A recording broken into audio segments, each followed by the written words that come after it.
जब ये एनईपी शुरू में जब इन्होंने बनाया ना नेशनल एजुकेशन पॉलिसी, तो नेशनल एजुकेशन पॉलिसी में इन्होंने लिबरल आर्ट्स को इनकरेज करने का एक पूरा चैप्टर डाला हुआ।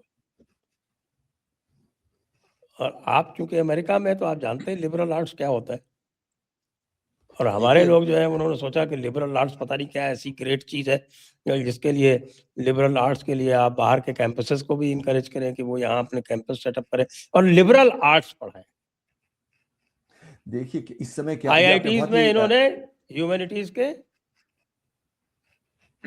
के डिपार्टमेंट्स खोल दिए।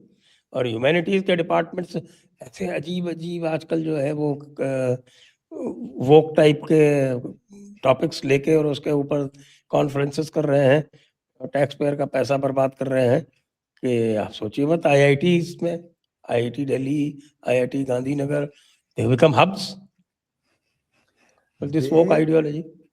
They have become hubs. अब देखिए एक बहुत ही इंटरेस्टिंग बात इस समय हो रही है।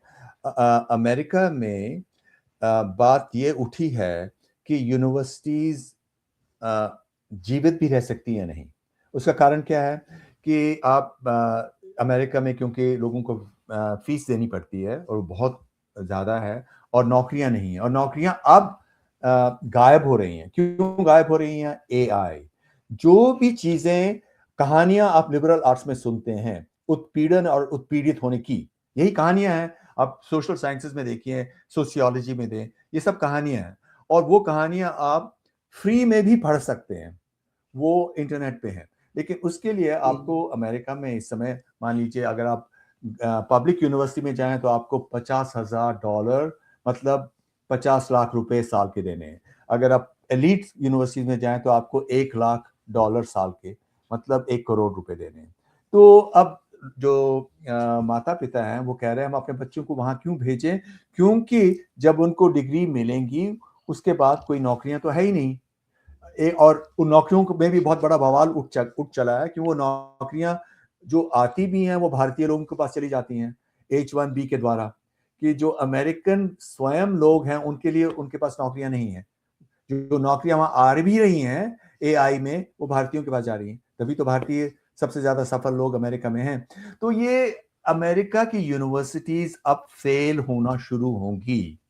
और ये कितनी अजीब बात है कि भारत ये जो तंत्र है जो कि अमेरिका को डिस्ट्रॉय कर रहा है उसको अब अपना रहा है। भारत उसको अपना रहा है। ये तो भारत के भी जो विश्वविद्यालय हैं, और आपने बात कही कि आईआईटीज में ह्यूमैनिटीज डिपार्टमेंट बड़े हो गए हैं क्योंकि ये कॉपी कर रहे हैं कि एमआईटी में क्या है हम भी वैसा करेंगे। एमआईटी में इसलिए है और इसलिए था क्योंकि एमआईटी में ये एक इंस्ट्रूमेंट था या हार्वर्ड में या अन्य विश्वविद्यालयों में कि इस आइडियोलॉजी को हम अन्य देशों में भेज के उन देशों को नष्ट करेंगे। अब तो सबसे पहले इन्होंने अपना नष्ट करना शुरू किया, तो डीईआई को हटाने के लिए डोनाल्ड ट्रंप आ गया, क्योंकि अमेरिका में एटलीस्ट ये चीजें संभव हैं कि बदलाव बहुत जल्दी आ सकता है। एक ही महीने में उसने सारे डीईआई डिपार्टमेंट्स को बंद किया। हिंदुस्तान में ये समस्या है कि एक बार चीज शुरू होती है उसको हटाना ऑलमोस्ट इम्पॉसिबल है। कि आप सुप्रीम कोर्ट में जाएं, आप ये जाएं, आप पब्लिक इंटरेस्ट लिटिगेशन करें, तो चीजें बदलती नहीं है, एक बार आ जाती हैं हटती नहीं है। तो मुझे तो लगता है कि बहुत ही खतरनाक बात है भारत के लिए, भारत की एजुकेशन के लिए और भारत की कंपेरेटिवनेस के लिए। और इसको तो बिल्कुल वापस एकदम लेना चाहिए। और क्योंकि देखिए अब बात तो ये है, आप अपने समाज को मजबूत करना चाहते हैं या उसको तोड़ना चाहते हैं। ये एक वैसी बात है जिसको विक्टिमहुड कहते हैं। जैसे अमेरिका में भी कुछ समुदाय हैं समाज में जो आगे बढ़ नहीं रहे हैं। क्यों नहीं बढ़ रहे हैं? क्योंकि उनको ये कहानियां बेची गई हैं विक्टिमहुड की। यदि आप किसी को भी विक्टिमहुड की कहानी बेचें तो वो समुदाय आगे बढ़ नहीं सकता।